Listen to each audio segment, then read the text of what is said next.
Welcome to the Archivist Files, where the darkest moments are frozen in time. Sometimes tragedy doesn't just happen, it's captured for the world to see. These are the chilling stories of horrible fates caught on camera, raw, real, and unforgettable.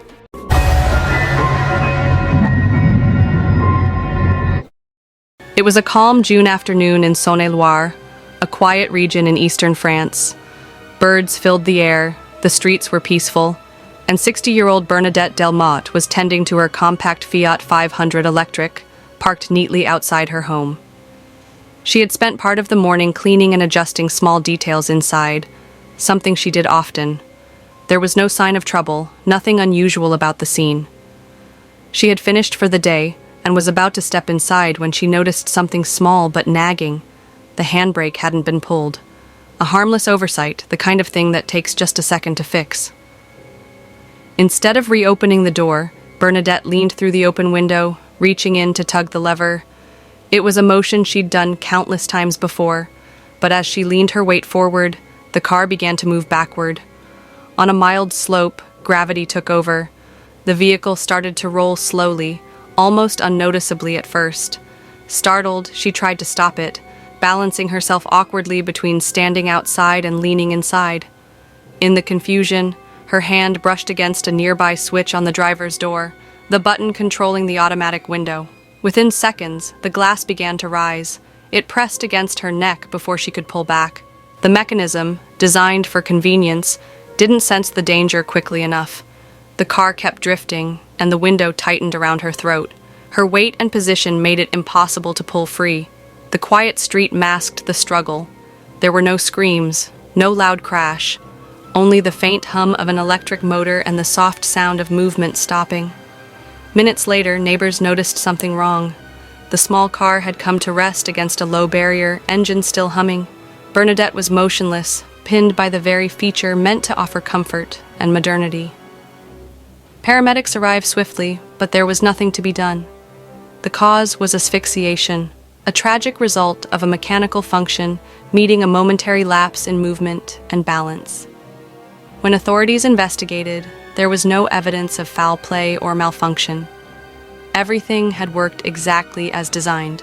The situation was simply too specific, too improbable to anticipate. One hand, one button, one brief moment, and a routine task turned irreversible. What makes this incident so haunting is how ordinary it was. There was no speed, no crash, no noise, only silence and stillness. It wasn't technology gone wrong. It was the subtle misalignment between human instinct and automated precision. In a world where cars are becoming smarter and quieter, it's easy to forget how fragile that relationship can be. A simple act of reaching through a window became a fatal chain reaction, combining timing, gravity, and design in a way no one could have predicted. But sometimes fate doesn't need machines or moving parts, just a small choice, an innocent moment, and the wrong kind of luck. In another quiet corner of the world, a young man's life would end not because of technology, but because of something far more deceptive, a simple, lucky find that turned deadly. If you're following these unbelievable accidents closely, don't forget to like and subscribe so you never miss another story this chilling.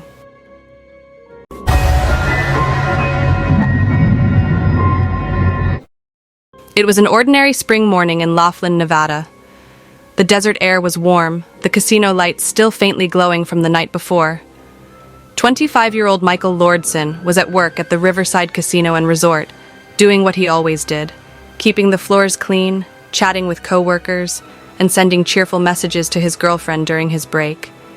He was a young father, proud of his 2 little girls, and by all accounts, a man who stayed away from trouble.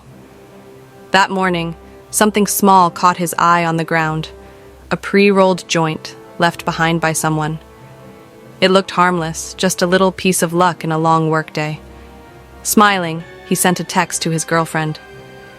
"Found a lucky joint today." It was a casual message, almost funny in the moment, the kind of thing anyone might say without a second thought.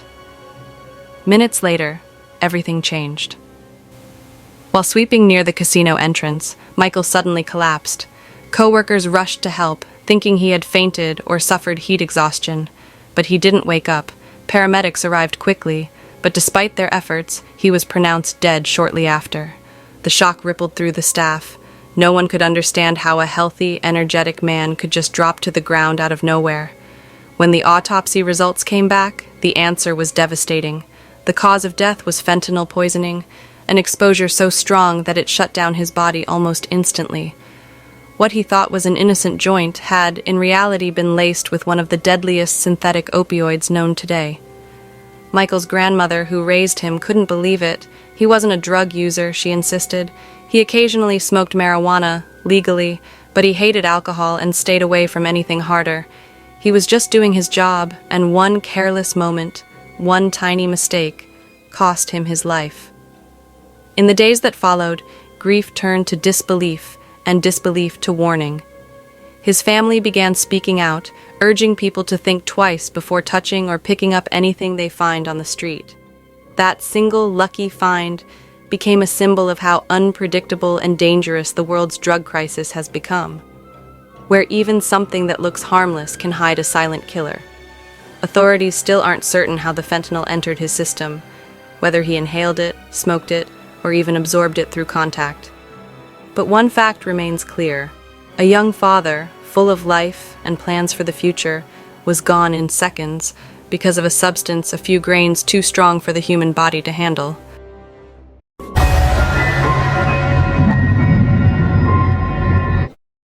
It was a bright afternoon in the hills of Chhatrapati Sambhaji Nagar. The sky was clear, the wind carried the scent of dust and grass, and the roads curved beautifully along the Sulibhanjan cliffs. 23-year-old SCHWETA Survase and her friend had driven there to enjoy the view and capture a few clips for social media. Nothing unusual, just a short drive, a camera, and a laugh between friends. SCHWETA sat behind the wheel of a white sedan, her friend standing nearby, phone in hand, ready to film. They planned a simple shot, the car rolling backwards slowly against the scenic backdrop. She wasn't very experienced in driving, but the setting felt safe, quiet, and peaceful. Everything appeared under control. Then, in a matter of seconds, that calm was shattered. As SCHWETA put the car in reverse, she pressed the wrong pedal. Instead of easing back, the vehicle jolted sharply, the tires screeching against gravel. Her friend shouted her name, but before anyone could react, the sedan lurched backward, breaking through a weak barrier and vanishing over the edge. The phone camera captured the horrifying moment, a sudden drop, a scream, and then silence. Down below, the car tumbled nearly 300 feet before coming to a stop. Rescue teams rushed to the site, climbing down the rocky slope under the blazing sun. By the time they reached the wreck, there was nothing more they could do. SCHWETA was gone, taken in an instant by a mistake that began as something harmless and light-hearted. Her family could barely comprehend what had happened. She had left home smiling that morning, telling her mother she'd be back soon. She wasn't reckless, they said, just someone chasing a fun idea, unaware of the danger that waited a few feet away. The video, later circulated online, became a grim reminder of how fragile life can be when caution slips for even a moment. Authorities later revealed that her friend, who handed her the keys, knew she wasn't skilled at driving. That simple act, trusting her to handle the car, was enough to turn a joyful outing into an irreversible tragedy. The friend now faces charges for negligence, a legal shadow over a day that began with laughter and ended with grief. In the weeks that followed, locals visited the cliff to leave flowers and light candles. Online, thousands of comments poured in, some expressing sorrow, others frustration at how social media keeps pushing young people to risk everything for a few seconds of fame. SCHWETA Survase's death was not the result of recklessness or malice, but of one small misstep amplified by circumstance. A moment when the desire for a perfect video eclipsed simple safety. The hills that once echoed with laughter now stand as a silent witness to a fleeting life, lost to a split-second mistake no one could ever rewind. Don't forget to subscribe and click the bell icon. You won't want to miss the shocking stories we have coming next.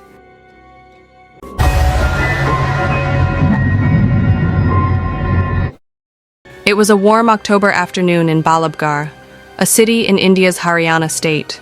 Students were walking in and out of the local college like any ordinary day. Laughter in the air, books clutched tightly, and the usual hum of campus life. Among them was 21-year-old Nikita Tomar, a bright student with dreams of joining the civil services. She had just stepped out after her examination. Within seconds, everything around her changed forever. A car pulled up abruptly near the college gate. Two men emerged. One of them was someone she had known from her past. What followed was caught on CCTV and would send shockwaves across the country. One man tried to grab her, pulling her toward the car. She resisted fiercely, trying to break free. In that brief, terrifying struggle, a gun was drawn. A single shot rang out in broad daylight. As Nikita collapsed, the men sped away, leaving chaos behind. Students screamed, some ran, others froze. Within minutes, police arrived, but the damage had already been done. She was rushed to the hospital, but she could not be saved. The suspect, identified as Tausif Amin, was a former classmate. He had reportedly harassed her for months, pressuring her to convert and marry him, something she refused every single time. That rejection turned dangerous when obsession took over. According to investigations, the attack was planned. Tausif and his accomplice waited for her outside the college, knowing her routine. As CCTV footage circulated online, outrage swept across India. The incident reignited debates over women's safety, stalking, and the deadly consequences of unchecked harassment. Nikita had filed a complaint years earlier, but no strict action had been taken at that time. Many began to question how many lives are put at risk when warning signs are ignored. The trial moved quickly. Within months, Tausif and his associate were found guilty. He received life imprisonment, while the driver of the getaway car was acquitted due to lack of evidence. But for her family, no verdict could fill the silence left behind. Outside her home, people gathered in huge numbers, demanding stricter laws and better protection for women.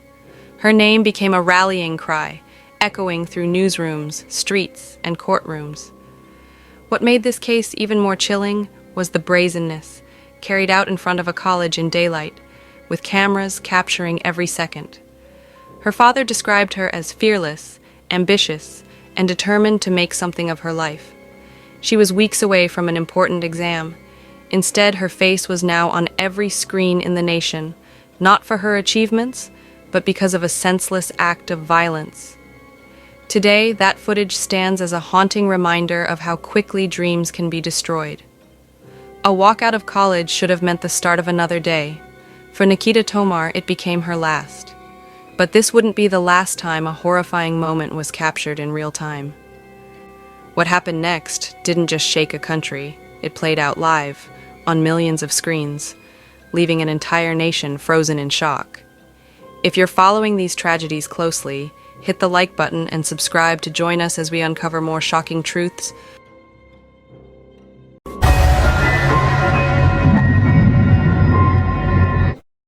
On August 26, 2015, it was a calm summer morning in Moneta, Virginia. Viewers of WDBJ-7, a local news station, tuned in expecting a routine segment about a local tourism project. What they didn't know was that they were about to witness something horrifying, not in a distant place, but live on their television screens.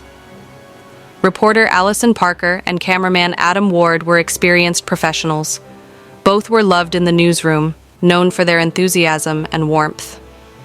That morning, they arrived at Bridgewater Plaza to conduct a cheerful interview with a Chamber of Commerce representative. Smiles, soft morning light, and calm water in the background. Everything seemed ordinary. But just behind the camera, someone else was watching closely. A man slowly approached, holding a handgun. Without warning, the air was ripped apart by the sound of gunfire, live, on air. Millions of viewers saw the broadcast cut abruptly. In those few horrifying seconds, Allison and Adam were fatally shot, while the woman being interviewed was critically wounded. Panic swept through the newsroom. At first, no one could comprehend what had just happened. The control room scrambled to switch feeds, but the footage had already gone out. Within minutes, the station confirmed what viewers feared. 2 of their own had been attacked in the field. The shooter was quickly identified: Vester Flanagan, a former reporter at the same station. He had been fired 2 years earlier after multiple workplace conflicts and had shown growing resentment. Evidence later revealed he had been plotting the assault, buying a gun legally, and practicing at a shooting range. What made this case even more chilling was what followed. Moments after the shooting, Flanagan posted a first-person video of the attack on social media, attempting to control the narrative himself. The footage spread like wildfire, leaving the nation stunned. Law enforcement launched an intense manhunt, tracking him through his phone and vehicle. Hours later, he was located after a high-speed pursuit. Before being captured, he turned the gun on himself and later died in a hospital. The murder of Allison Parker and Adam Ward reignited urgent conversations across the U.S. about gun violence, media safety, and the viral spread of traumatic footage online. Both victims were young, full of ambition, and deeply loved by their colleagues. Allison was just 24, known for her warm energy and bright smile. Adam, 27, was engaged to a producer at the station. They had been planning their wedding. In the days that followed, vigils were held across Virginia. Viewers who had grown up watching their reports left flowers and candles outside the studio. Newsrooms across the country reviewed their security protocols, realizing how vulnerable live reporting can be. To this day, their final broadcast remains one of the most disturbing moments in television history. What began as a simple morning news segment became an unthinkable tragedy, captured in real time, leaving an entire nation in shock.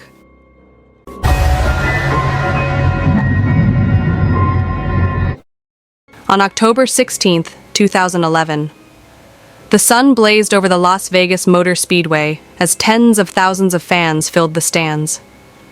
It was supposed to be the grand finale of the IndyCar season: fast cars, roaring engines, and a champion's glory.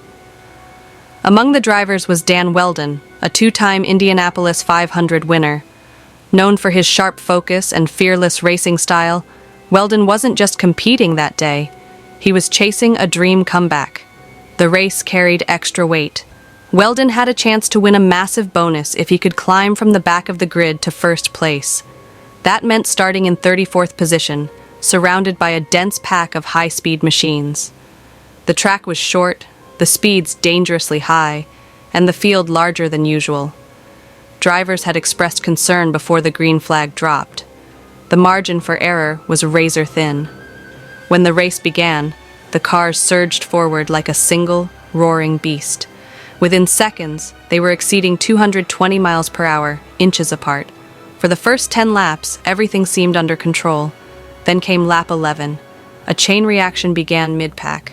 One car brushed against another, triggering chaos in an instant. Vehicles spun, wheels lifted, and smoke filled the air. 15 cars were caught in the mayhem, and right in the middle of it was Dan Wheldon. His car was launched into the air, flipping violently before slamming into the catch fence at terrifying speed. The impact was devastating. Silence fell over the track as twisted metal scattered across the oval.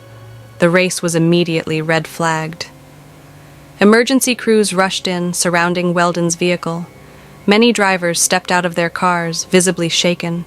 They had seen crashes before, but this one was different, brutal, almost unreal. Dan Wheldon was airlifted to University Medical Center. Fans waited anxiously. Drivers huddled in the pit lane, faces pale. Moments later, the announcement came. Wheldon had succumbed to his injuries. He was just 33 years old. The rest of the event was canceled. In a heartbreaking tribute, the remaining cars returned to the track for a 5-lap salute, driving in silence as his number glowed on the leaderboard. The crowd rose to its feet, many in tears. Investigations later revealed that the combination of a tightly packed field, extremely high speeds, and the track's design created a deadly situation. IndyCar officials faced intense scrutiny, and major safety changes followed. The crash became a turning point in modern open-wheel racing, forcing the sport to rethink how races were structured on high-banked ovals. Weldon's death sent shockwaves through the racing world. He had just won the Indianapolis 500 that year. He was a father, a husband, and a respected competitor. What was supposed to be a day of triumph turned into one of the darkest moments in IndyCar history. Even today, the Las Vegas crash remains one of motorsport's most haunting tragedies, a reminder of how thin the line between glory and disaster can be at 220 miles an hour. Don't forget to subscribe and click the bell icon. You won't want to miss the shocking next coming videos.